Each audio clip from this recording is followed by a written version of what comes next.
You right there guys, this is Dale of Lone One by Airsoft. Today we're having a look at the Type 97 full length version. Now you might have seen me use it in some of my videos as well as the 97B variant that convinced me to get one of my own. So I've been putting off this review for quite some time actually, just so I can get a good feel of how the gun plays in the field and if any problems develop over its lifespan. So I've had a good couple of games before I take a look at this. Now how we're going to do this review, I'm going to put some annotations up here and here just to guide you to specific sections if you're looking for something in particular, like the shooting test or what my first impressions were, anything like that. So if there's anything particular, just click on these links up here and it'll take you straight to it. Now the Airsoft gun is based on the current Chinese service rifle, the QBZ-95. Now this weapon was first made by Norinco in 1995, implied by its designation, but was first observed outside the Chinese Republic in 1997 when the sovereignty of Hong Kong was transferred from the UK to China. Now the 97 variant here is the export version, as you can tell by uses M4 Stanag style magazines that accept 5.56mm rounds. Now in its conversion to an airsoft gun, visually it's based upon the 97A, most notably by the lack of the front foregrip that you see on the 97B variant and the original 95. The 97A had a 3-round burst as well, but the airsoft version has the full auto feature, which we'd probably most prefer. So a couple of things you're going to get with your box, as well as a completely tightly packed Type 97, you're going to get a couple of extras along with it. One, they've tried to go with the real products as much as they can, so you get an included oil can with no oil in it, but you can easily fill it with silicone for when you're cleaning your gun yourself at home. Normally to get a toolkit, what you have is this little thing here that will fit inside your grip just here. It's not a toolkit, what it is a collapsible cleaning rod. You can actually take it out, build it up, and you've got yourself a metal cleaning rod for your gun. And as cool as this is, I'd recommend you don't use it, just because metal rods have a tendency to scratch the inner barrel once you're using them. If you have a plastic one, use that instead, it'll make your inner barrel last a lot longer. All the guns come with an orange flash hider and just a safety cap attached to them.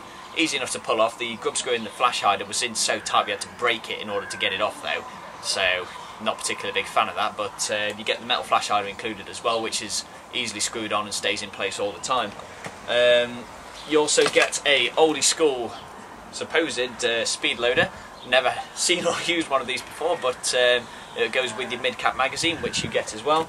And lastly is your instruction manual and Real Sword owner certificate. Now Real Sword tests all the guns before they ship them off, so this is its own FPS reading on it, which came in at 88 meters per second, which translates to about 290 feet per second.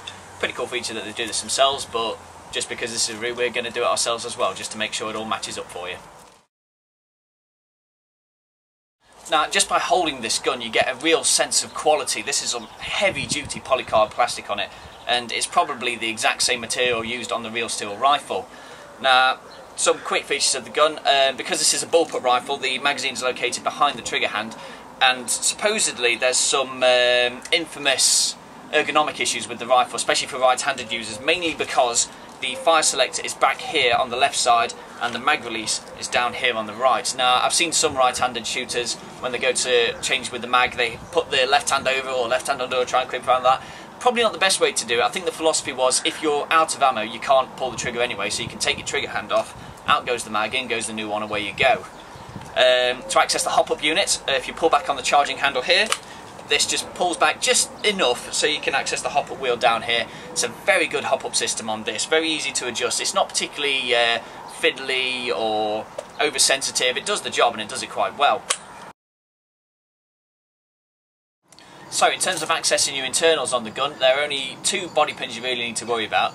I've seen one video where the guy had to take the entire thing apart to access just the battery compartment, and that's not really the case at all. If we just spin it around here, there's 2 body pins you need to worry about.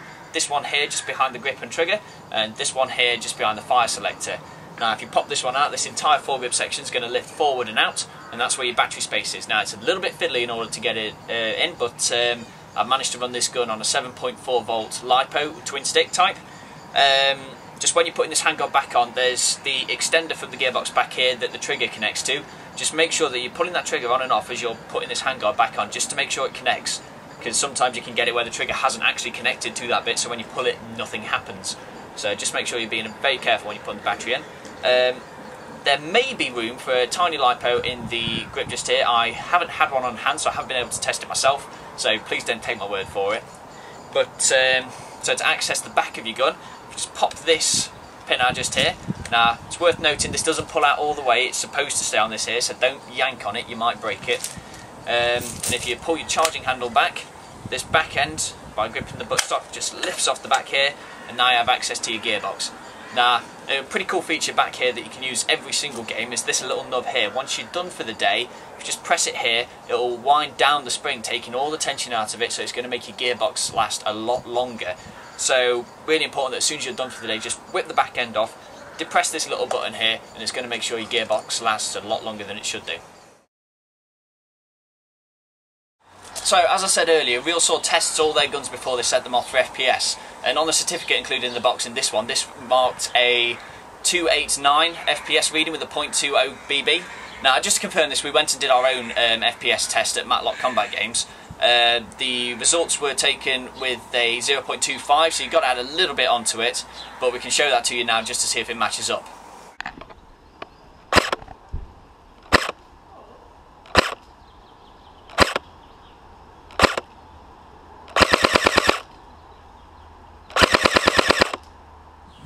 Now, as can be seen from our own test, remembering that we were using .25s and not .20 gram BBs for the test, it is pretty much what they put on the certificate for it, but what that does mean in itself that this gun is pretty underpowered.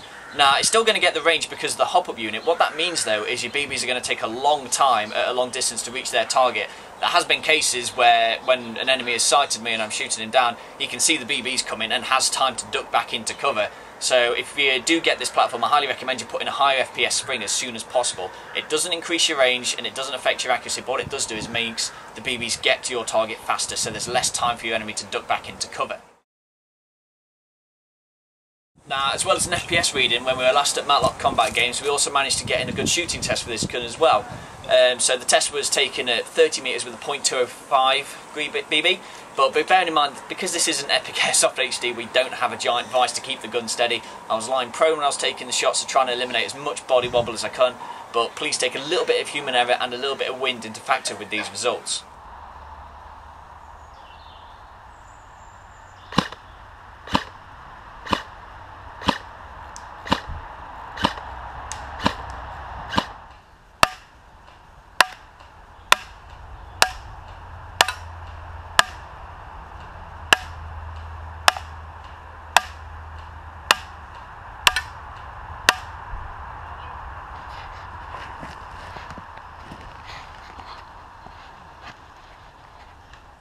So we can take a quick look at the results of that shooting test just now. So I'm going to have a quick zoom in for the target just so you can see the highlighted marks.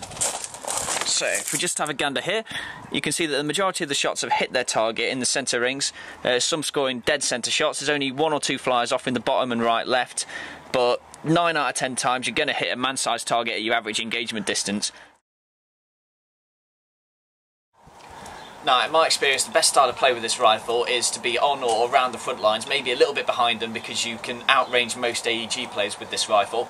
You can place accurate shots about 60 metres or so away from you, so you can hit other snipers, engage them at their range as well, but bearing in mind this is an AEG, you can close down, there's no minimum engagement range on this.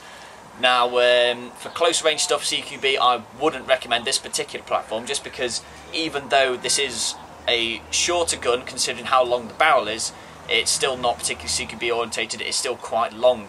If you're wanting a CQB gun, then by all means go for the 97B variant. It's got a shorter barrel, front foregrip, much more designed for that sort of play. This isn't. This is your average assault rifle and should be treated as such. So, to summarise, this has got to be one of the most robust and reliable AEG platforms I've ever got my hands on. If you may have seen in one of my previous videos, when playing one game I tripped, fell on the gun, broke my first rib when I landed on it, but the gun wasn't phased at all. If that's not a testimony to the amazing build quality that RealSword puts into this product, I'm not entirely sure what is. Now, in terms of its performance, the accuracy and range is phenomenal on this gun. You'll easily be playing up with the snipers, but with full auto fire on your side as well. Speaking on the full auto side though, it's mediocre at best. You're certainly not going to have a laser beam of BBs when you're firing it downrange, but it's usable certainly. It's most certainly not a cheap platform when you buy it, but you can certainly see where the money has gone into in terms of making it. This is an absolutely quality product. If you're looking for your first time AEG, do not buy this. This is an experienced player's piece of kit right here. The better stuff that for a cheaper price that are more aimed at your new player. So if you're brand new to the sport, don't invest in one of these. You don't want to go chucking some serious money into a product you might not use that much. If you've been around for a while though and you're wanting a competent AEG that is just build quality through and through, then by all means get yourself one of these 97s just here. It's an absolutely brilliant piece of kit and comes highly recommended from me. So this has been Del for Lane 1 by Airsoft.